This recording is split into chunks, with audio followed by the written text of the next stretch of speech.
They told him to stop recording. He didn't. So they threw him to the ground, kicked him, broke his spine, and left him there.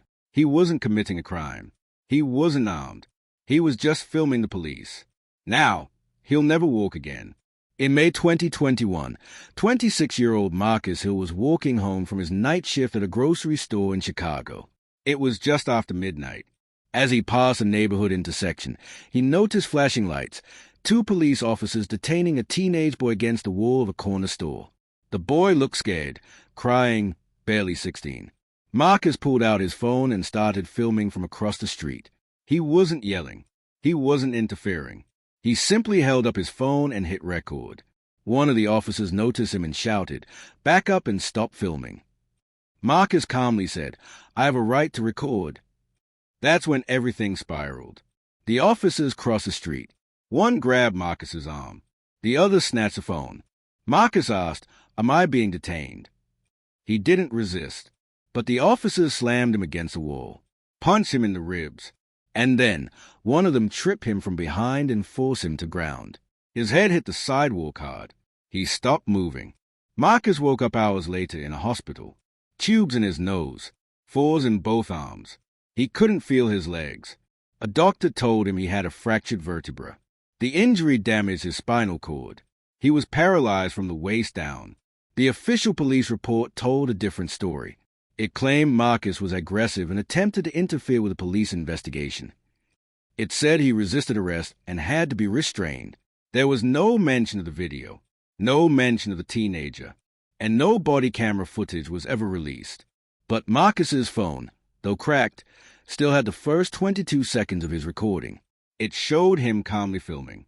It showed the police walking toward him. It cut off right as one of the officers lunged at him. That clip went viral on social media. Millions saw it. Civil rights attorneys picked up the case. Activists began protesting. The city responded with silence. Marcus's life changed overnight. He went from stocking shelves to being confined to a wheelchair. He lost his apartment. He moved in with his mother.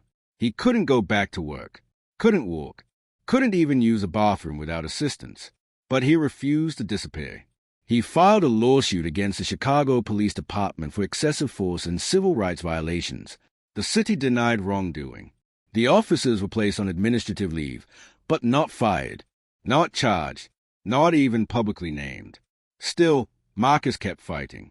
For over a year, he attended every court date, every deposition, rolling into the courthouse in his chair, telling his story over and over again, to lawyers, to reporters, to anyone who would listen.